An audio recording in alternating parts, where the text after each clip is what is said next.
Hallmark is built on comfort, small towns, snowfall, second chances. But every once in a while, a movie shifts the temperature. Sometimes it's a bold first kiss, sometimes it's a finale that lingers just a second longer than expected, and sometimes the film delivers both. I've watched over 500 Hallmark movies, and today I'm ranking the 10 films with the highest cumulative spice factor when it comes to their kissing scenes. Not the best movies, not the most iconic couples, just the ones that when you add it all up, bring the most heat. These are the films where the romantic tension didn't just simmer, it boiled. Now, coming in at 10 is Christmas in Vienna. This one earns its spot not just because of the kiss, and the kiss is good, but because of the atmosphere surrounding it. The cinematography is stunning. The lighting is dramatic. The stage setting makes the moment feel grand, almost theatrical. Sarah's gown is elegant. Brennan looks perfectly tailored and dapper. And then, in the middle of all that refinement, they deliver a kiss that is unexpectedly passionate.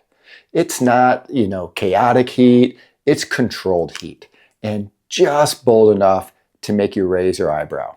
This one sets the tone for the entire list. Now, Santa's Summit is technically a buddy flick with a story belonging to Jordan, Ava, and Stella, but when it comes to total spice contribution, Ava and Ben quietly deliver.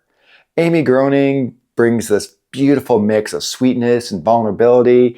Adam Huttig matches it with steady yearning. And when Ava starts quoting the Lord of the Rings only for Ben to finish the line, it's not just cute, it's emotional intimacy. The kiss that follows is playful and fun, but there's a real passion under it. And when she wraps her arms around him, it's the kind of moment that just sneaks up on you and kapow.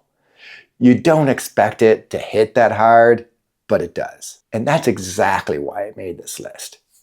You want to know one movie that we will not be discussing? Falling for Vermont. This is Exhibit A, why this ranking isn't about the cute. Julie Gonzalo and Benjamin Ayres are fantastic in this one. The movie is charming, the chemistry is there, and then we get to the final kiss. It felt less like long-awaited romantic payoff and more like two fourth graders who just got dared to kiss on the playground.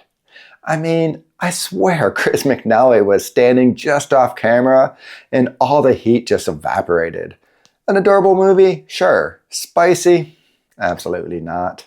Now, number 8 is a movie we often forget about until someone mentions it, and then it all comes flooding back just how good Chyler Leigh and Paul Campbell are in Window Wonderland. Now, I am as surprised as you are that Paul Campbell is on a spiciest kiss list. I mean, I love the guy. He's charming, he's witty, but spicy? And yet, that window display kiss, normally I'm not a big fan of the everyone is watching moment. It can feel performative, but in this case, it was exactly right. They don't just kiss, they go back for a second helping, while literally on display for all the shoppers. Now that's boldness, that's commitment. It pushes this one into elite territory. And yes, I admit, Chyler's adorable haircut may have influenced my judgment slightly, but Human League said it best. I'm only human, flesh and blood I made. And while we're here, let's give 7th place to Paul's BFF Kimberly Sustad. I almost went with the cowboy kiss in the Real West with Lucas Bryant. I mean, hubba hubba. But let's talk about 9 Lives of Christmas. And you're thinking, that movie is way too cute to be spicy. Oh no. Remember the mistletoe kiss? Kimberly thinks that Brandon Roth didn't notice when she was standing underneath it, and then he goes in the kitchen and then just storms back and grabs her? You think Hallmark is playing it safe? Well, it wasn't. And ooh la la, that was an intense kiss. He leaves her flustered, and honestly, I was flustered after that one too. And then, as if that wasn't just enough, we get the fire truck finale on top of it all. It's wildly unfair that this movie is so adorable and yet still steamy. Number 6 might be the toughest call on this entire list. Originally, I penciled in Sarah Drew and Peter Mooney's gazebo kiss from season 2 finale of Mistletoe Murders. I mean, all the tension, all the angst, a full season of slow burn finally released. It was intimate, it was emotional, and it was undeniably passionate. But then when I was, getting ready for this, I went back and I rewatched season 1, and that finale, oh my. That was not a polite Hallmark kiss. This wasn't a quick 2-second peck to, get to the roll credits. They commit. It is long. It's intense. It's very much a don't watch this one with the kids in the room moment. The cumulative heat pushes Mistletoe Murders into 6th place. And yes, if this is number 6, that should tell you something about what's coming up next. But before we get into the top 5, there are a couple honorable mentions that deserve their moment.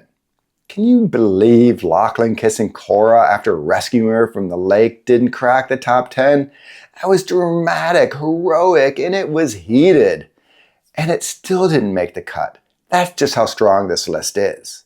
And this one totally pains me.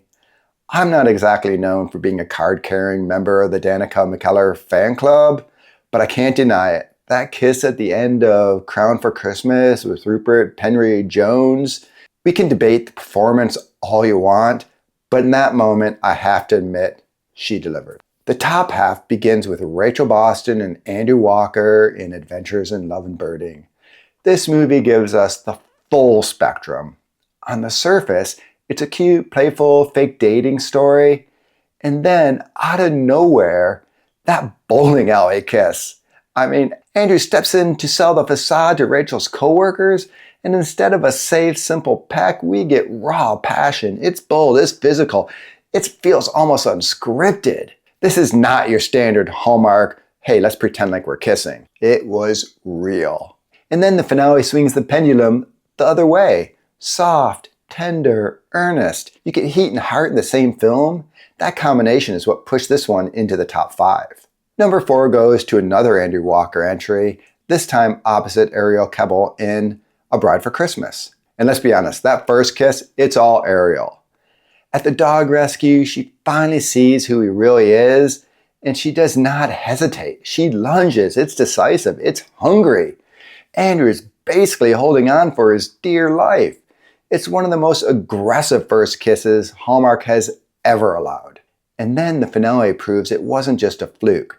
The post-nuptial kiss, fire. Unlike in Adventures in Love and Birding, where Andrew drives the intensity here, in this one, Ariel totally owns it. She commits fully. And by the end of that movie, you're left thinking, why is she not one of Hallmark's regulars? The world would be so much better off with an annual Ariel movie. We've just had 3 straight picks loaded with heat. So it's honestly shocking that Hallmark still has 3 movies that go even further. But the next 3, they operate totally on a different level. Number 3 is a back-to-back knockout. A Picture of Her pairs 2 of Hallmark's most dangerous actors in the kissing department, Tyler Hynes and Rhiannon Fish. So you know the payoff isn't going to be subtle. Tyler shows up in full Tyler mode, leather jacket, motorcycle, tousled hair, and that smirk. And Rhiannon, she doesn't shrink next to him. She matches his energy beat for beat. Their first kiss, explosive. It's immediate. It's confident. It releases all the built-up tension of the movie.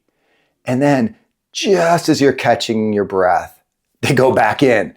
The follow-up kiss, it doesn't just repeat the moment, it escalates it. That 1-2 punch is what earns this movie its top 3 status. Second place goes to Crashing Through the Snow. And let's just say this. Warren Christie is the only actor who can consistently bring Tyler-level intensity. He has that rascally charm in this one, which we first noticed in The Most Wonderful Time of the Year, but he's matured.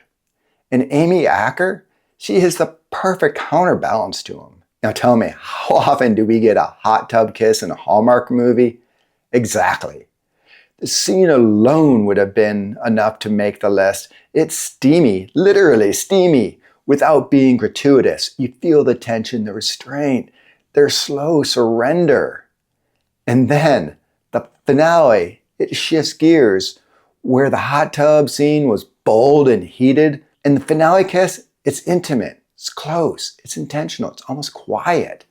The way they're looking at each other before leaning in, oh my gosh, it's what sells it. It proves something important.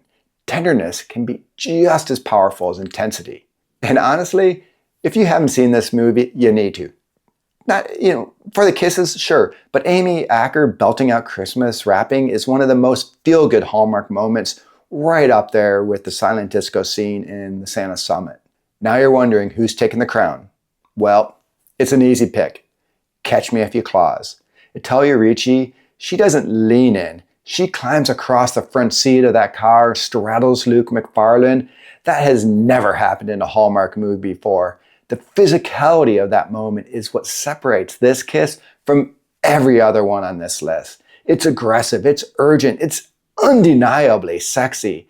There's nothing timid about it. No polite pause, no careful choreography. They collide. And the camera, it doesn't cut away quickly, it lingers, and it actually zooms in.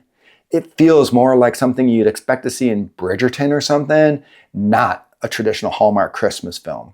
That's what makes it historic. And then, as if to prove it wasn't a fluke, the finale gives us another classic Hallmark kiss, but this one is even more elevated. Their lips, they linger. Neither one wants to pull away. There's a charge under the tenderness. And let's address this very clearly. Anyone who says Luke McFarlane cannot bring the heat with his female co-stars is just wrong. He consistently delivers.